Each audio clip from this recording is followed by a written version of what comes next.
This week on Jerusalem Dateline, the world condemns Israel for building in Jerusalem, and the mayor strikes back. Plus, Israelis head to the polls next spring. What does that mean for the Jewish state and the region? And Julie Stahl talks with a Muslim woman speaking out against honor killings. And American beauties experience the wonder of Jerusalem. Hello and welcome to this edition of Jerusalem Dateline. I'm Chris Mitchell, coming to you this week from just outside the walls of the Old City. Israeli Chief of Staff Benny Gantz called out more soldiers after the death of a Palestinian official during clashes with Israeli soldiers. Palestinians called it a war crime, but doctors ruled it a heart attack. But as John Wagi explains, Palestinian anger is still raging. Doctors from Israel, Jordan, and the Palestinians ruled that a heart attack killed Ziad Abu Ain, a Palestinian cabinet minister who died during clashes with Israeli soldiers. Demonstrators say they were going to plant olive trees near an Israeli West Bank community when Israel used tear gas against them. Here, just before he dies, a clearly agitated Abu Ain says, "They attack us. This is the occupation of terror. This is a terrorist army terrorizing the Palestinian people." Witnesses said soldiers beat Abu Ain, but in this video of the incident, it looks more like coronary distress. Abu Ain slumps to the ground with Israeli soldiers around him. Later, he is carried away. Palestinians want Israel to pay. It is a proof that Israel understands only the language of force, and it should be taken immediately to the International Criminal Court for the war crimes they are committing against the Palestinian people. Perhaps not surprisingly, Abu Ain's portfolio included planning Palestinian demonstrations against Israel. The incident comes at a bad time for Israeli Prime Minister Benjamin Netanyahu. On the same day, his chief political opponents formed a party alliance against him. And in one poll, the Labour Party is even ahead of his Likud party for the elections next March. An even more disturbing new poll affects all Israelis. 80% of Palestinians surveyed in the West Bank and Gaza say they support the recent increase in terror attacks in Jerusalem.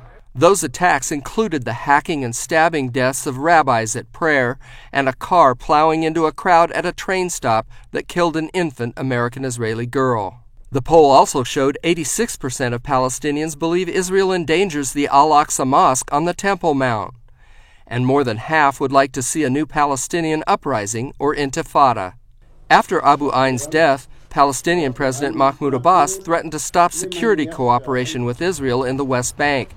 Israel says that could make a bad situation even worse. The talk about increasing the violence doesn't help de-escalate the situation. I think we have to be responsible parties of what's going on in the ground and prevent that escalation from actually happening.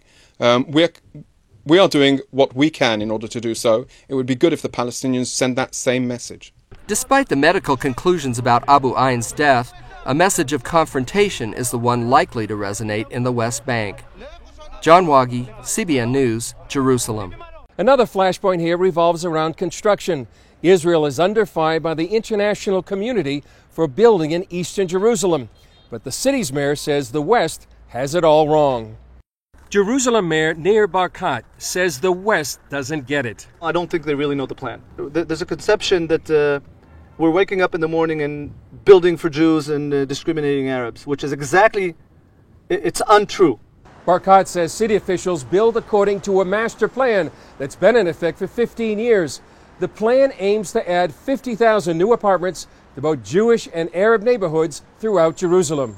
The second thing is they have a theoretical model of maybe if you split the city somehow, peace and quiet will come to our region. It doesn't fly.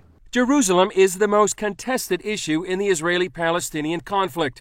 Israel says the United City is its capital forever. Palestinians want to divide it for the capital of a future state. The White House denied media reports last week that the U.S. is considering economic sanctions against Israel for building in eastern Jerusalem. But the U.S. said it would continue to criticize those actions because it believes they're counterproductive. Some said the fuss could have been a U.S. ploy aimed at scaring Israeli voters from choosing Prime Minister Benjamin Netanyahu for another term in the upcoming election. Barkat toured with reporters in northern Jerusalem this week. He said the alternative to building is not building at all. God forbid, if I would have listened to the international community and stopped building in the city of Jerusalem, meaning stop building all the schools that I just demonstrated, we built 171 classrooms, or the road infrastructure, or does anybody tell me as mayor of Jerusalem that if somebody wants to build a piece of land, I should ask him, wait a minute, if you're Jewish, you're not allowed, if you're Christian, you're not allowed, only if you're Muslim, you're allowed? The layout of Jerusalem is complex, with Jewish and Arab neighborhoods close together throughout the city. Barkat admitted there are gaps in the quality of life between certain sectors of society, but he says he's working to improve the quality of life all over the city. In the 5 years that he's been mayor, he's added more than 170 new classrooms, like this new Arab girls' school in Bet Hanina. When we build new schools, it's not just to build and say we built.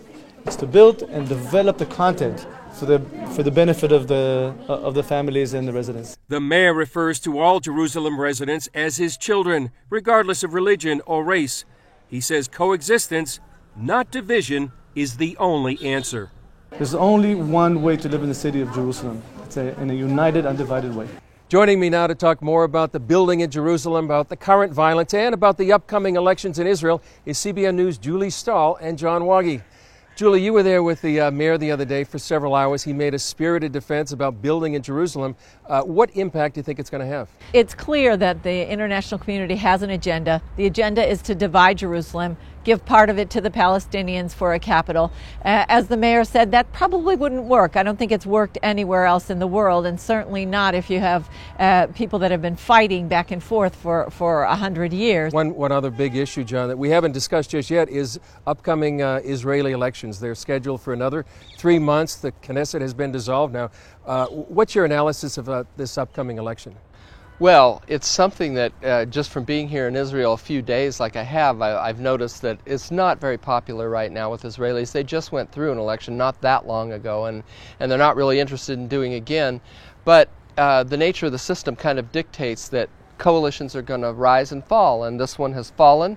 Netanyahu did not have the support that he needed from the more left-leaning members of his government, and so the government fell, and he felt like he was in a strong enough position to call for early elections so that he could strengthen his coalition. I think Netanyahu's main thrust is the national security and the fact that Israel is entering some dangerous waters, and he wants to have people on either side of him, left and right, who will support him, and so he put it in the hands of the voters, and they may not be happy about it now, but they're going to do it anyway. Some polls came out recently that actually didn't bode so well for Netanyahu. What are the polls saying right now? Depends on how you read them.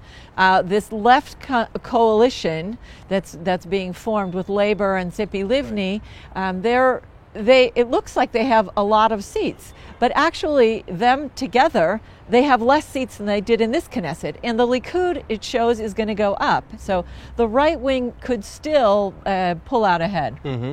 One of the issues, John, is about the relationship between Israel and the United States. And I know some of Netanyahu's opponents are saying that he's really damaged the Israeli-U.S. relationship. How is that going to play into the elections? Well, I think it will play into the elections. I think the left's one hope in this is that they can persuade voters that they will be more responsible with the relationship with the United States, and that they will, in other words, stabilize that so that Israel doesn't have this feeling that they're always on the edge of losing their greatest ally in the world.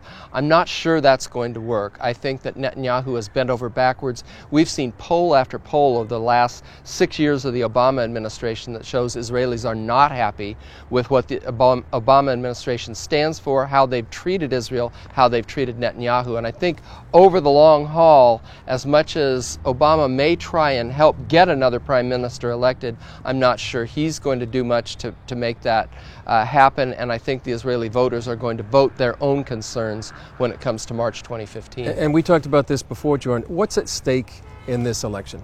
Well, I think Israel's national security is paramount. Even as all these politicians campaign and fight each other and get nasty within Israel, Iran is spinning its centrifuges and it's making progress toward a nuclear weapon, something that Netanyahu's been very articulate about for years. And I think that national security has to come into play. Yes, Israelis want domestic issues addressed, of course they do, but national security with Hezbollah in Lebanon, with Iraq, with ISIS, with all these concerns and the Iran nuclear bomb, it has to be front and center for Israel. It can't be anything else. Certainly a very important time, as we are here in Jerusalem, to be praying for the peace of Jerusalem. Julie, John, thank you very much. Up next, Scott Ross talks with author Yossi Klein Halevi about the reunification of Jerusalem. It's a war that changed the Middle East and only lasted 6 days. CBN's Scott Ross talks to the author of a new book about the battle that reunited Jerusalem and how the heroes of that battle went on to shape Israel. The Temple Mount is in our hands. The famous words of Commander Motor, whose men helped reunite Jerusalem under Jewish sovereignty, fulfilling a 2,000-year-old dream. This book is really a story of an Israeli band of brothers, young Israeli men who gave the Jewish people their greatest victory, I would say, in history. I spoke with American-born Israeli Yossi Klein Halevi about his book, Like Dreamers, the story of the Israeli paratroopers who reunited Jerusalem and divided a nation. Halevi took me to the Mount of Olives overlooking the Old City, where Motor commanded his troops. The paratroopers came to this spot on the morning of June 7th, 1967. Motor, a very famous photograph, is looking out onto the Temple Mount and making the final preparations in his mind for the descent and the conquest of the Old City. So he says, you are the ones who are privileged to restore Jerusalem to the Jewish people. We retraced their steps to Lion's Gate of the Old City. This is the gate that the paratroopers, the Israeli soldiers, entered on June 7th, 1967. And then when they reached the Temple Mount, the famous words of Motor, the commander of the paratroopers, were, the Temple Mount is in our hands. And they find the wall, and there are these incredibly emotional scenes of battle-hardened paratroopers weeping at the wall. Halevi personalizes the history of Israel since then through the eyes of 6 such dreamers. I felt that what was missing in the way people relate to the story of Israel was that personal connection. And I always wondered, what happened to the guys who liberated the Western Wall in 1967? And it was very important for me to tell the story of the whole people of Israel, because the way that I understand the Jewish people is that we're a family. It took Halevi 12 of his 32 years in Israel to write the book. One of my characters, Arik Achmon, starts off as a boy living on one of these radical socialist kibbutzim.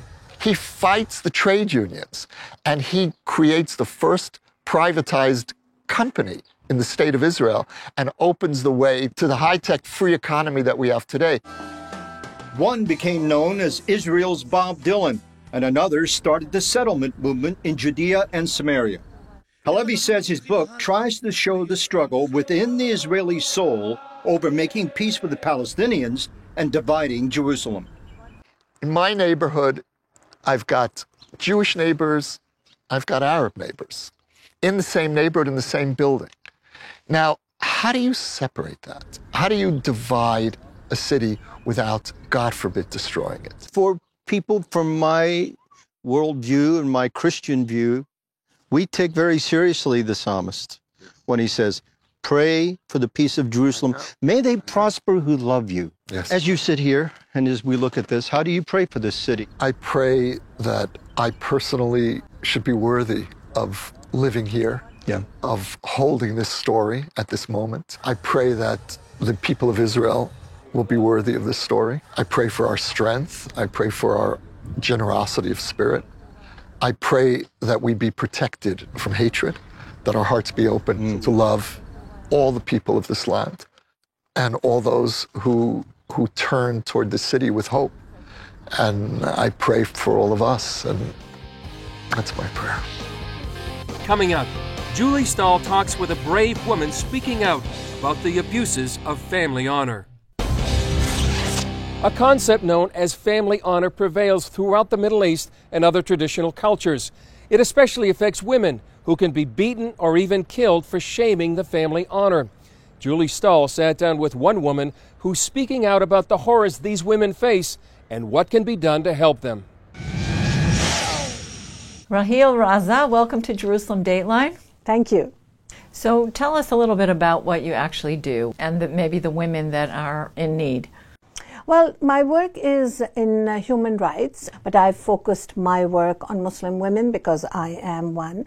And living in the West, it's really important because when I first came, the image of Muslim women was, covered from head to toe with hardly any voice at all. So it is important to speak out. And then 2 years ago, I was approached by the producer of Honor Diaries to say that this is an idea of bringing other activist women together to speak out. And what kind of a response have you gotten from the Muslim world and from the Western world? In both cases, I would say it's been phenomenal. So for Westerners, it's really shocking in many ways because they say we had no idea this is happening here. We've had not as many screenings in the Muslim world as, of course, we would like, but wherever we can. So we've had screenings in Cairo, in Tunis, in Pakistan, and those people who have seen it have responded very positively in the sense that, yes, finally someone's speaking out. I read on the internet a quote from you that you are on a list of the 10 most hated Muslims in the world, and you're number 6, and you hope you get to number 1. Well, that's basically just a way of saying that obviously something I'm doing is right because it is rankling the extremists. It is getting to them. When you start getting death threats and fatwas and hate mail, it means that there is a reaction. We have an appalling lack of leadership in the majority Sunni world, in the Muslims. And that is something that is part of the problem. You have people like ISIS and Al-Qaeda coming in saying, that they want to be the leaders. And they are so anti-women. And their whole attitude and behavior towards women is inhuman, barbaric. This is an ideology that has been promoted from Saudi Arabia on the backs of billions of petrodollars. It is a dogmatic ideology prone to violence. It is the politicization of my faith. I am a practicing observant Muslim, and I grew up in a culture in Pakistan where religion was not thrust down our throats, and it was a very different atmosphere as it is now. But in the last 30 years, we've seen the rise of this dogma, this ideology, which is very violent in nature and wants to control the world. Oftentimes when people speak out against radical Islam, they're called Islamophobes. How do you counter that? Very simply, by saying that speaking the truth should never be labeled as Islamophobia. Islamophobia is a term that has been coined by the Islamists, the Islamist organizations, to deflect any discussion or debate about the issue of radicalization. And it's been very successful because people are scared and they back off and they shut up. Are you involved at all in speaking out about the growing Christian persecution from radical Islam, from ISIS?